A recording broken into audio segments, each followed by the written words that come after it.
रामकृष्ण हरी मंडळी, वारकरी संप्रदायातील नामांकित कीर्तनकारांची कीर्तन ऐकण्यासाठी आत्ताच आपल्या संतश्रेष्ठ या यूट्यूब चॅनलला सबस्क्राईब करा. विश्वामित्र प्रसन्न झाले. रात्र संपली.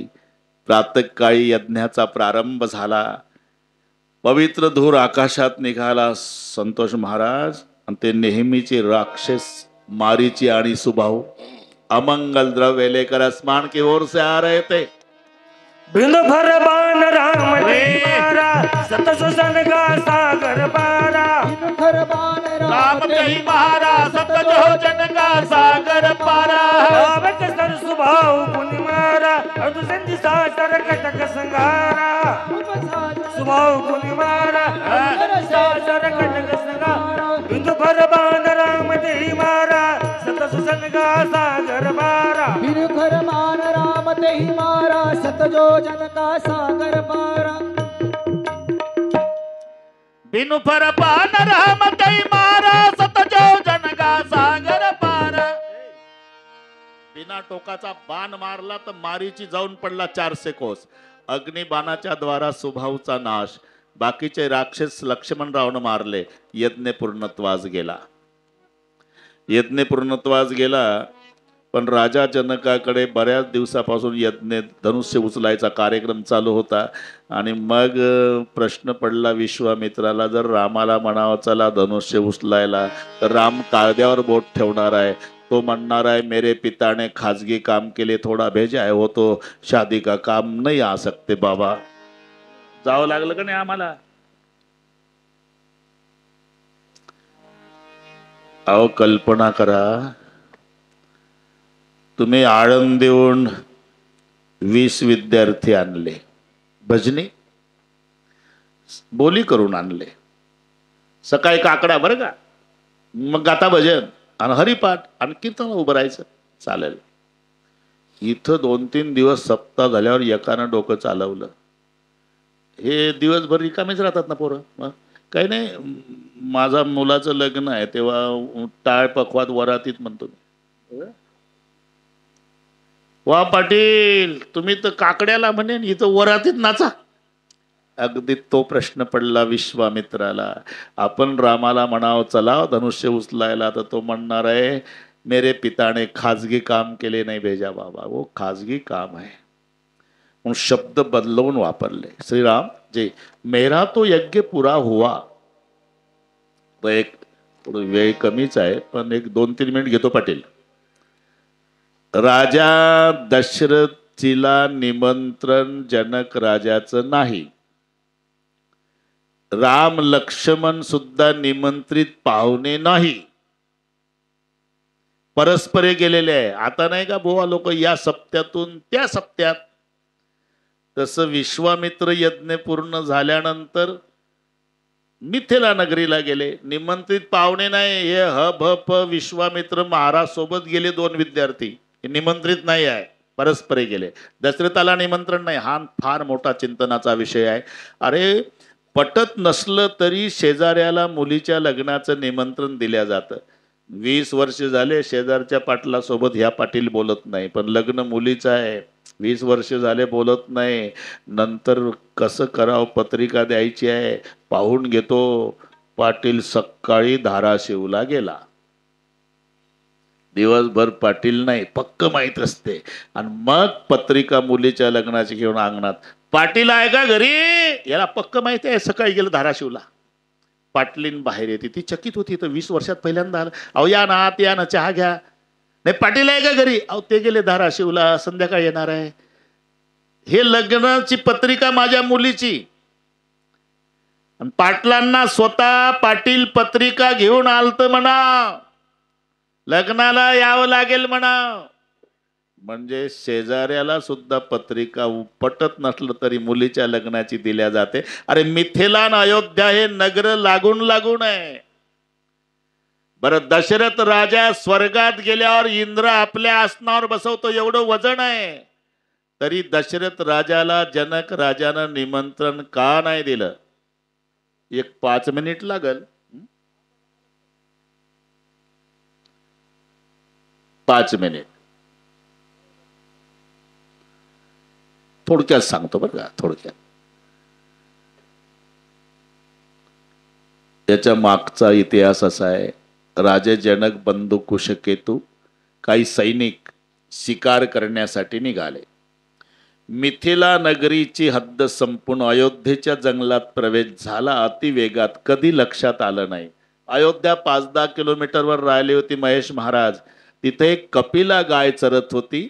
त्या कपिला गायीला काळं हरिण समजून जनकाने बाण मारला. त्या गायीला बाण लागला, गाय मरून पडली. जनकजी तिथपर्यंत घोड्यावर आल्यावर बघितलं गाय मेलेली. उतरले खाली. आईच्या डेड बॉडीला कवटाळून रडतात मुलं, तसे राजे जनक त्या गायीला कवटाळून रडले. तेव्हा बंधू कुशकेतू, दादा इथून अयोध्या जवळ आहे. अयोध्येचा राजा दशरथजी पुण्यवान आहे.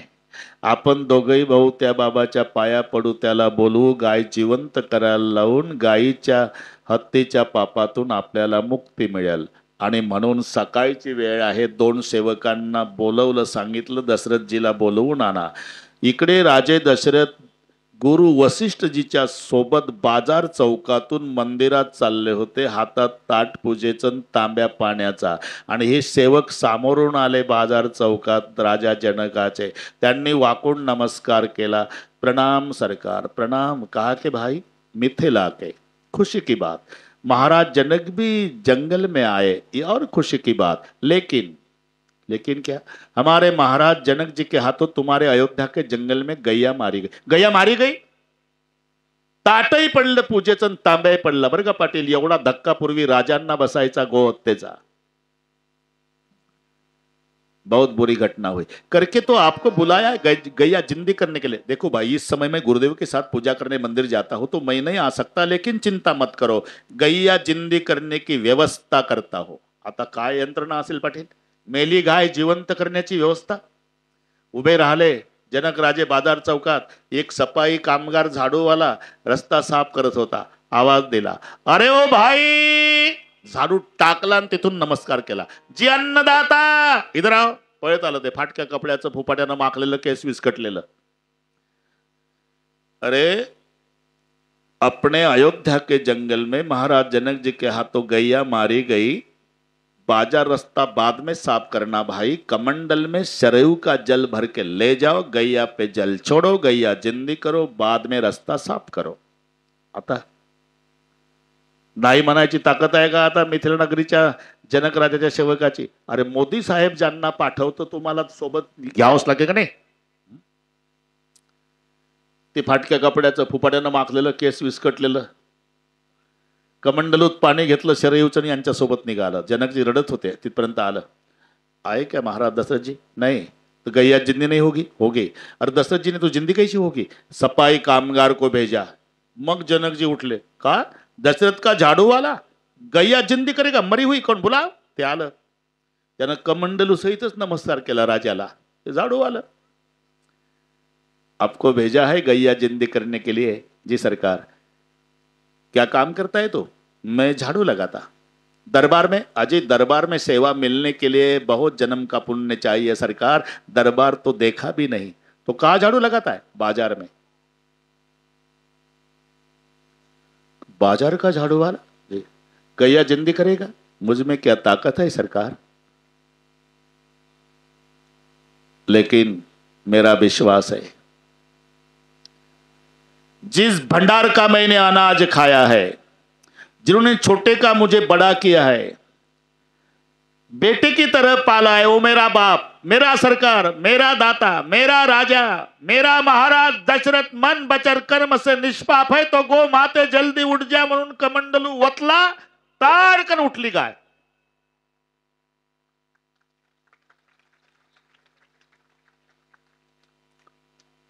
भूतकाळातली घटना.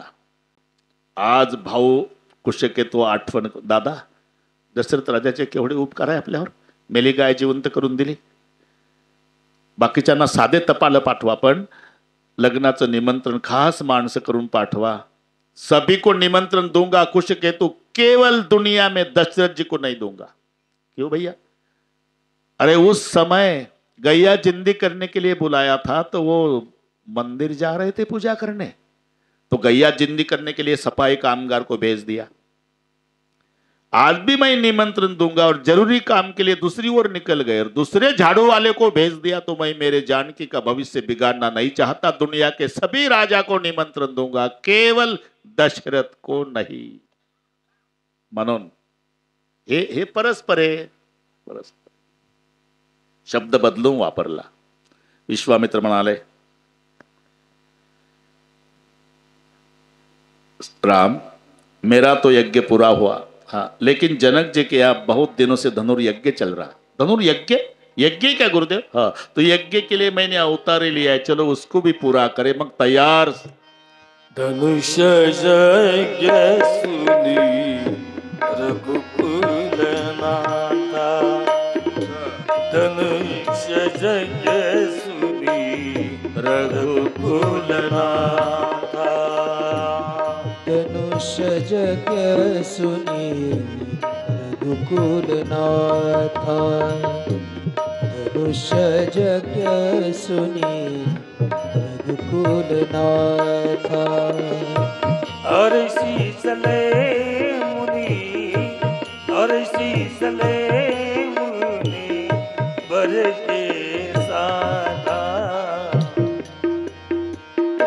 धनुष यज्ञ सुनी रघुकुल नाथा, धनुष यज्ञ सुनी रघुकुल नाथा। हर्षि चले मुनि, हर्षि चले मुनि वर के साथा, धनुष यज्ञ सुनी रघुकुल नाथा, धनुष यज्ञ सुनी रघुकुल नाथा। आश्रम एक दिगमगमाई, आश्रम एक दिगमगमाई,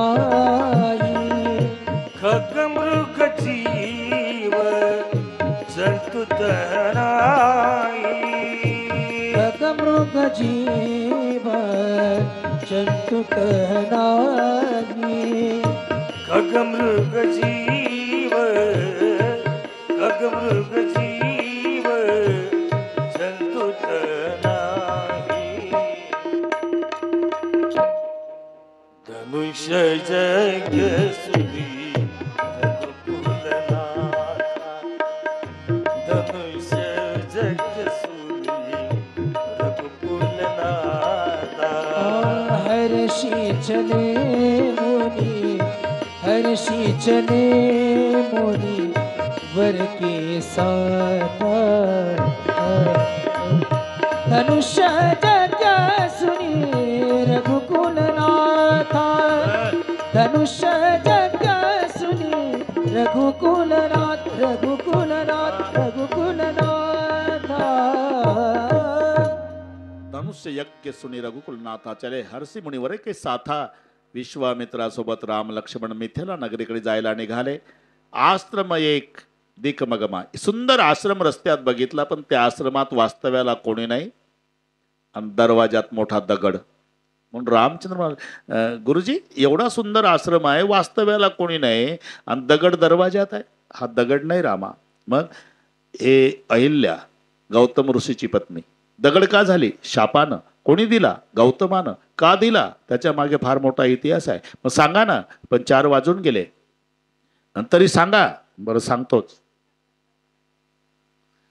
आता त्या आश्रमाच्या पुढे उभं राहून इतिहास सांगतात विश्वामित्र। रामा, ब्रह्मदेवाची कन्या, तिचं नाव अहिल्या, अतिशय रूपवती। ब्रह्मदेवानं ठरवलं माझी अहिल्या मी त्याला देईल जो सर्वात आधी पृथ्वीची प्रदक्षिणा करून येईल। हे जाहीर झालं आणि सर्व आपल्या आपल्या वाहनावर बसून देव निघाले।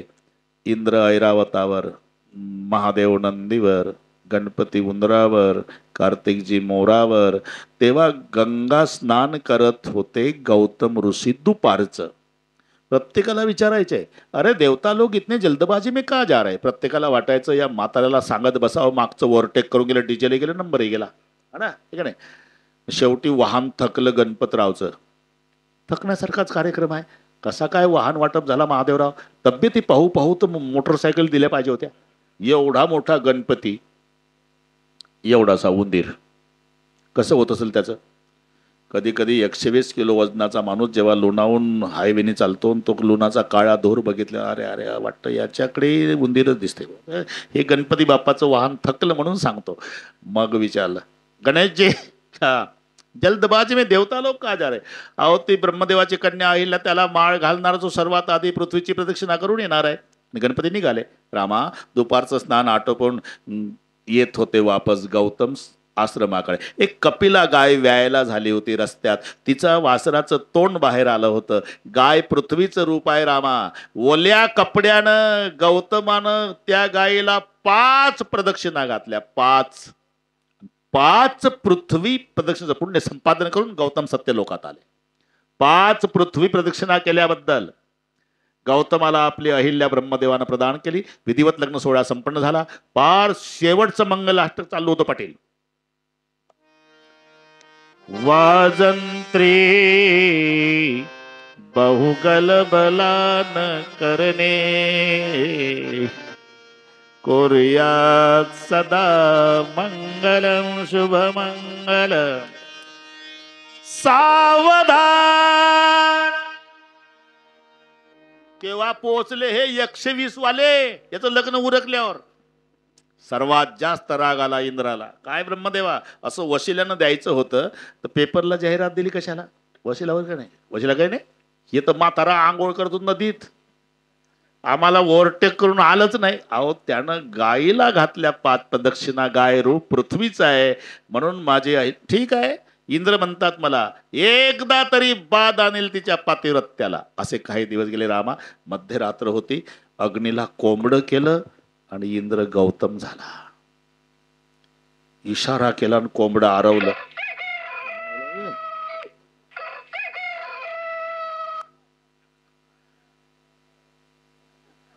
पूर्वीचं कोंबडं इमानदार होतं बरं का पाटील.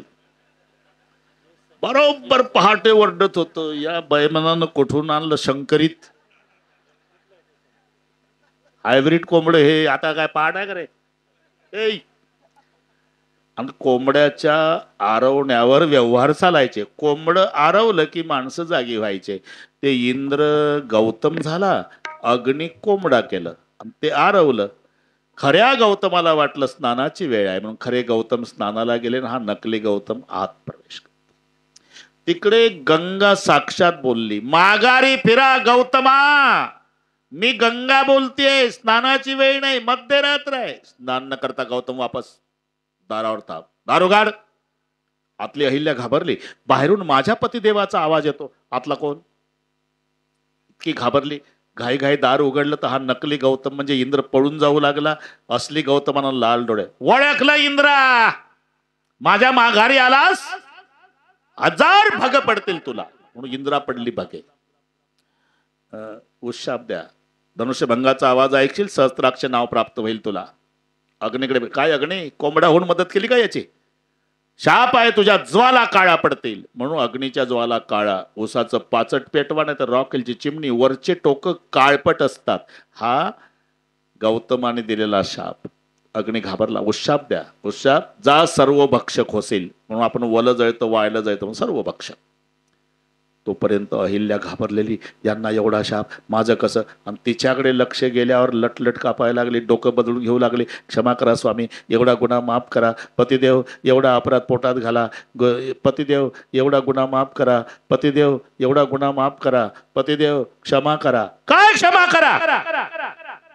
तुला कळू नाही पती कोण आहे? दगडाच्या हृदयाची झालीस, पाषाण होऊन पडशील. घाबरली. उशाप द्या महाराज. जा, त्रेतायुगातनं राम या रस्त्याने येतील, त्यांच्या रजक्करान तुझा उद्धार होईल. एवढी कथा सांगितली. विनंती केली, चरण कमल रज चाहती, कृपा करो रघुवीर. जिकडं वारा येत होता प्रभू उभे झाले. उजव्या पाय वर धरला. पायाला चिकडे धुळीचे कण शिळेवरती आले. अहिल्याचा उद्धार झाला. एक भजन सर्वांना पाठ आहे पाटील. रघुपती राघव राजाराम, पतित पावन सीताराम. याच्यात 5 शब्द आहे. पहिला रघुपती आहे, दुसरा राघव आहे, तिसरा राजाराम आहे, चौथा पतित पावन आहे आणि पाचवा सीताराम. आता मजा पहा, ऐतिहासिक क्रम आहे हा. हे भजन म्हणजे ऐतिहासिक. रघुकुल में जन्म लिया तो प्रभु रघुपति, माँ कौशल्या बड़ी प्यार से राघव करके बुलाती तो राघव. ज्येष्ठ पुत्र को राजगद्दी मिलने वाली परंपरा रघुकुल में चली आ रही तो राजा राम. अहिल्या का उद्धार किया ने पतित को पावन किया तो अभी हो गए पतित पावन. और 1 घंटे के बाद बनने वाले सीताराम. भजन कळलं ना. रघुपति, राघव, राजा राम, अहिल्या उद्धार ने पतित को पावन किया तो हो गए पतित पावन और होने वाले सीताराम. हाथ वर करा सर्वांनी. आवाज दे. रघुपति राघव राजा राम पतित पावन सीताराम. रघुपति राघव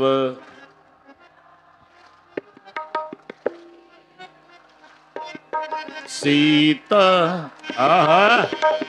रघुपति राघव राजा राम पतित पावन सीताराम. रघुपति राघव. सर्वांनी म्हणायचं, लाजायचं नाही, जसं येईल तसं म्हणा.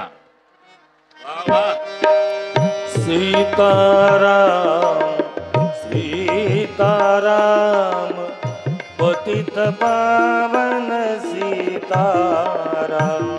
सीता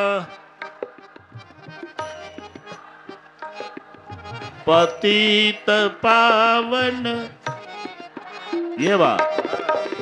सीताराम सीताराम पतित पावन सीताराम. सीता पतित रघुपति राघव राजा राम पतित पावन सीताराम. रघुपति. शाबास. माऊल्यांना धन्यवाद, तुम्हालाही धन्यवाद. ईश्वर अल्लाह तेरो नाम सबको सन्मति दे भगवान. ईश्वर अल्लाह तेरो नाम सबको. ईश्वर अल्लाह तेरो नाम सबको. वेदवाणी परब्रह्म अल्लाह बोलत इस्लाम गॉड इंग्रजी नाम. सबको सम. शाबाश. रघुपति राघव जसं येईल तसं म्हणा. नये जरी तुझं मधुर उत्तर दिलं असूस्वर नाही देवे नाही तयाविन भुकेला विठ्ठल येईल तैसे बोल रामकृष्ण. पतित पावन सीताराम. रघुपति. आहा. शाबाश शाबाश. रघुपति राघव राजा राम. हाथ वर हाथ वर हाथ वर हाथ. सीताराम. रघुपति राघव. वाह रे वाह. शाबाश शाबाश. रघुपति राघव राजा राम पतित पावन सीताराम. रघुपति राघव.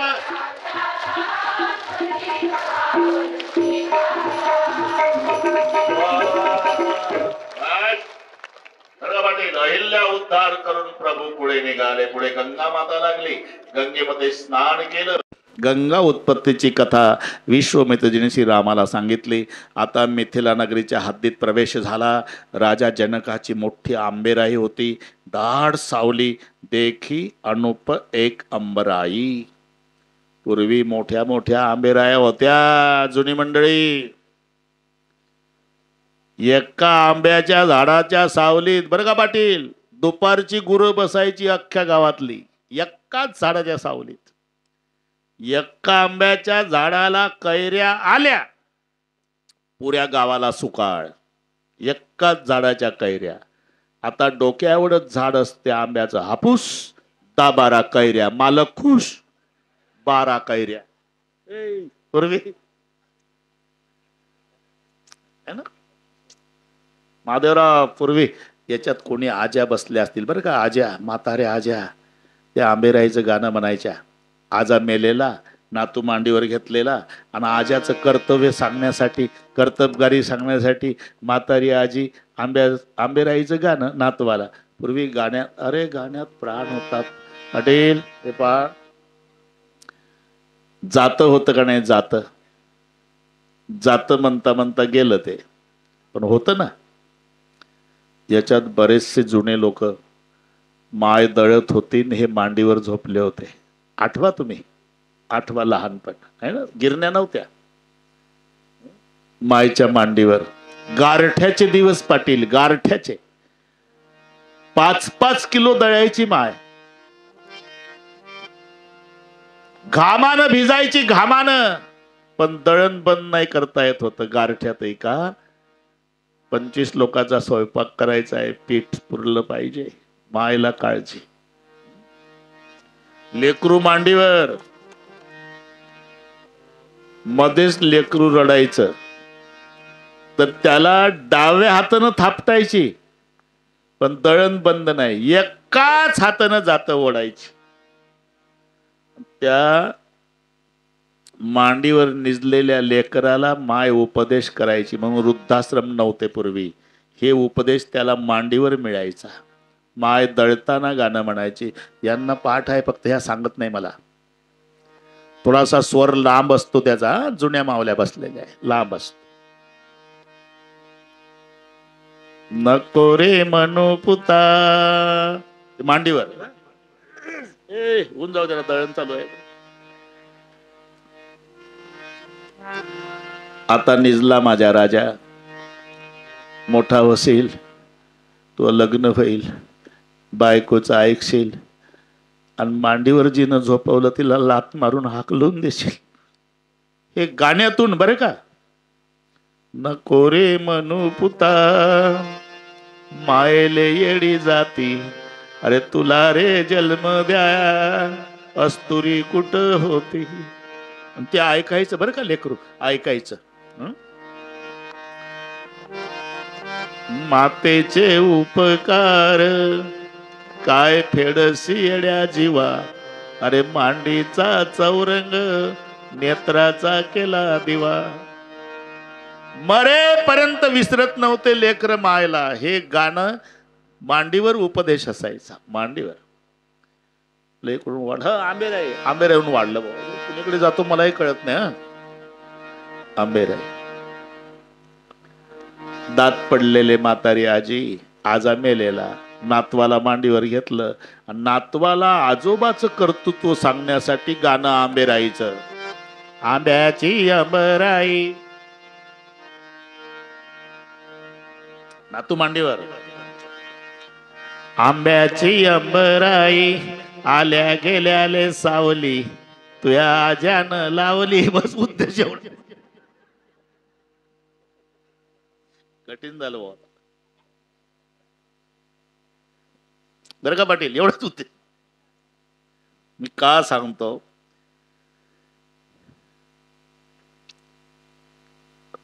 आता वाईट वाटतं या गोष्टीचं. बैलाला पाय किती असतात याची ज्याला कल्पना नाही, ते दिल्लीला यशीच्या रूम मध्ये बसून आमच्या बैलाचे कायदे करत. बैल जंगली प्राणी म्हणतं, जंगली. का जंगल्या, तुला काय कळणार आहे रे बैल कोणता प्राणी आहे.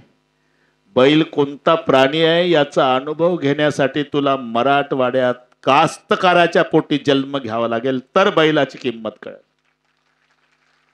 बैलाचा 10वा घालणारी मंडळी आहे. बैलाचा, त्याच्यात जर घरच्या गाईचं खोंड 20 वर्ष त्यानं नांगरट केली, ते मेलं तर काय सन्मानानं पुरल्या जातं. यानं त्याच्या बापाचा दावा घातला नाही, तो यशीच्या रूम मध्ये म्हणतो बैल जंगली प्राणी म्हणतो. जंगली. आणि तो बैल मरण पावला की कास्तकार बांधावर पुरायचा. मृगाचा पाऊस पडल्यावर गावरान जातीच्या आंब्याची कोय त्या खड्ड्यावर लावायची. तो आयताच खड्डा, त्या बैलाचं कुजून झालेलं खत 10-15 वर्षात आंबा एवढा मोठा व्हायचा. त्या आंब्याच्या झाडाला त्या बैलाचं नाव द्यायचं जो बैल 20 वर्षे राबला. अशा आंबेराया तयार व्हायच्या पूर्वी. इथलं सांगतो मी. देख अनुप एक अंबराई, एक अंबर.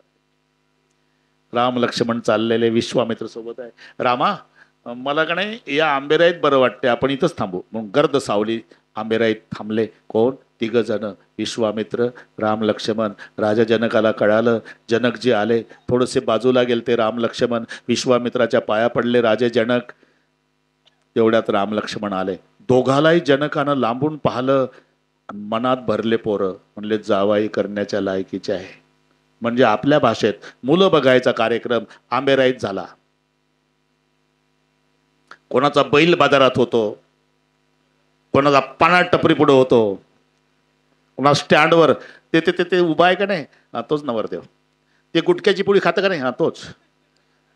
ते पांढरे बैल घेऊन उभं नाही का मार्केटला, हा तोच नवरदेव. बघून ठेवा. तसा हा कार्यक्रम झाला मुलं पाहण्याचा. कुठं? आंबेराईत. पसंत पडले पण मनात शंका आली. पोशाख ऋषिकुमाराचा होता. म्हणला ऋषीचे पोरं असेल तर सोयरीक जमत नाही, पण राजाचे असेल तर जावाई करण्याच्या लायकीचे आहे असं मनात आलं. जनकाने विचारलं, महाराज हे 2 लेकरं? कहो नाथ सुंदर दो बालक मुनिकुल तिलक की नृपकुल पालक सहज विरागरूप वनमोरा थकित हुईजिमी चंद चकोरा. ऋषीचे पोरं आहे का राजाचे? हे रघुकुल मणी दशरथ के जाये, दशरथाचे पोरं. बास आनंदही झाला. मला जमली सोयरीक आता. बाबा राजाचे पोरं आहे ना, तुम्ही एकटे हबप आला असता तर तुम्हाला आंब्याच्या झाडात सावलीत उतरू दिला असता, पण सोबत राजपुत्र आहे, त्यांच्या योग्यतेनुसार निवास देणं हे राजाचं कर्तव्य आहे. योग्य निवास दिला जसा महादेवरावने आम्हाला दिला. तरी 4 दिवसांनी देऊन टाकू आम्ही तुमचा योग्य निवास. दुपारचं भोजन झालं, विश्रांती झाली आणि मग 4:30 वाजता रामचंद्र म्हणाले, गुरुजी माझा भाऊ आहे ना लहान लक्ष्मण, हा तो म्हणतो नगर बघायचं आहे. बघायचं आहे रामाला, नाव केलं लहाण्याचं. बरं का, हे कुठेही अशीच आहे पद्धत.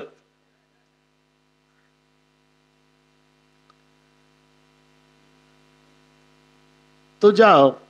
परवानगी मिळाली. राम लक्ष्मण दोन्ही बंधू मिथिला नगरात. पूर्ण नगर पागल झालं. पूर्ण नगर. गॅलरीमध्ये सीतेची मैत्रीण उभी होती. ती आत गेली. सीते, 2 राजकुमार आले आपल्या गावात. पुरं गाव पागल केलं. खूपच सुंदर आहे म्हणतात.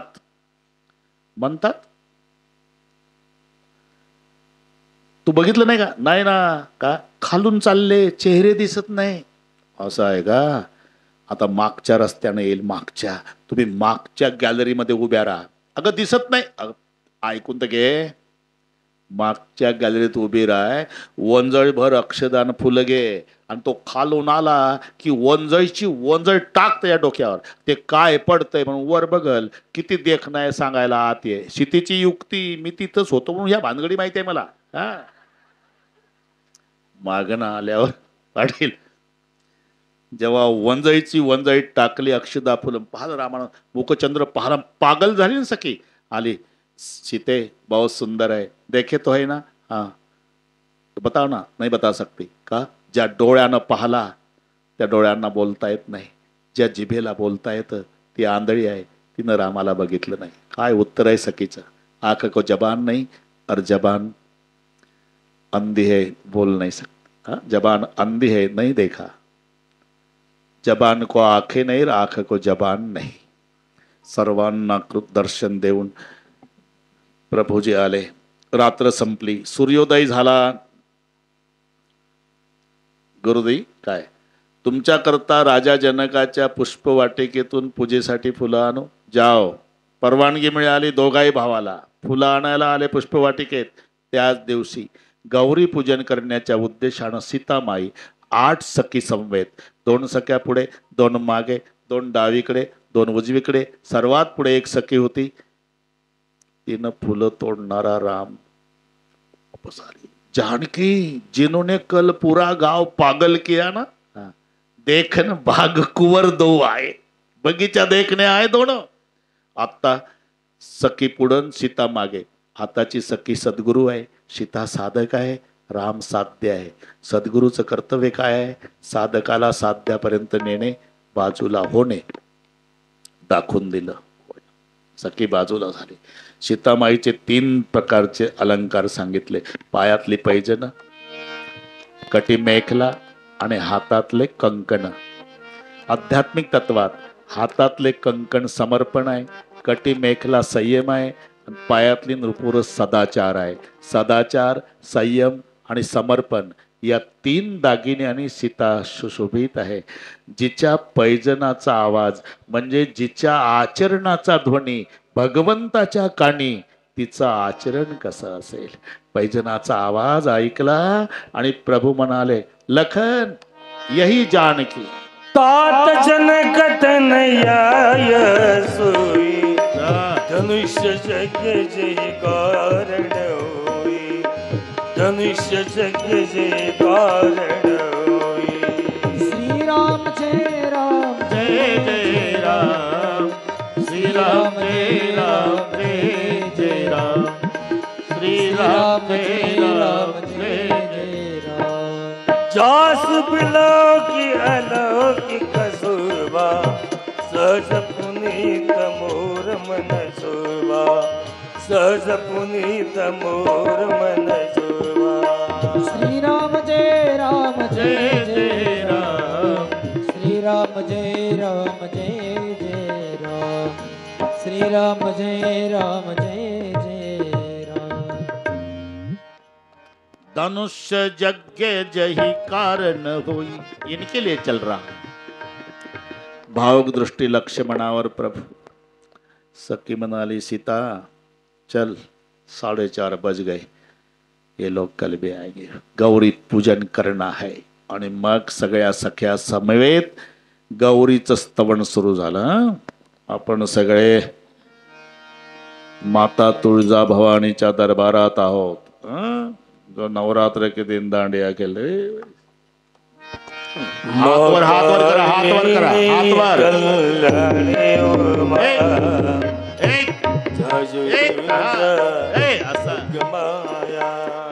कालीने कल्याणी उमा, जाजू जाजुग माया. मान चारे युग माव खानी मोरी मा, जाजू जाजुग माया. सारे जुग मा खाली मोरी मा, जाजू जाजुग माया. मान चारे वेद माव खानी मोरी मा, जाजू जाजुग माया. कालीने कल्याणी उमा, जाजू जाजुग माया. हे मा जोग माया, माया मोरी मा, जाजू जाजुग माया. कालीने कल्याणी उमा, जाजू जाजुग माया. बोल जाओ, संसार को याद करो तुळजा भवानी को. जाजू जाजुग माया. कालीने कल्याणी उमा, जाजू जाजुग माया. शंकर गिर पटराणी मोरी मा, जाजू जाजुग माया. शंकर खेर पटरानी मोरी मा, जाजू जाजुग माया. मारी तुझे दक्ष यज्ञ मा, समाई मोरी मा, जाजू जाजुग माया. कालीने कल्याणी उमा, जाजू जाजुग माया. बीजायुग मा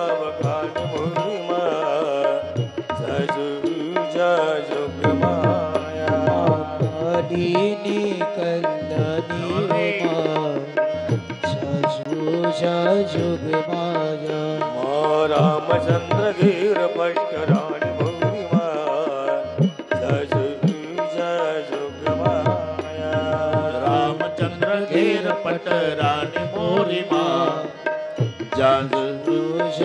जुग माया बारी तुटे रावण कुल्लरल बारी मोरी जुग माया कालिनी कल्याणी उमा जुग माया मातीचा युग काणी मोरी जुग माया आतीचा युग खाली मोरी जुग माया पांडव गिर पट राणी मोरी जुग माया पांडव घेर पट राणी मोरी जुग माया बारी तुझे तुझे कप्पर धर मोरी कालिनी कल्याणी उमा जुग माया कालिनी कल्याणी उमा हाथ वर हाथ भवानी देवे ज्ञान दे विषमय ध्यान दे अभय वरदान दे शंकर हर दुख दे दूर कर सुख वर पूरे कर असंकर कर भावनानी तुम्हा सुख दे जग माई तुम्हारा जग माई चित्त दे त्रिभुवन हर जग माई चित्त दे त्रिभुवन हर जग माई चित्त दे त्रिभुवन कालिनी कल्याणी उमा जाजुओ जा जोग माया माँ कालिनी कल्याणी उमा जाजुओ जा जोग माया बोलिए गौरी माता की तुळजा भवानी माता की जय। संत श्रेष्ठ या यूट्यूब चॅनलवरील नवनवीन व्हिडिओज पाहण्यासाठी चॅनलला सबस्क्राईब करायला विसरू नका। शेअर लाईक नक्की करा।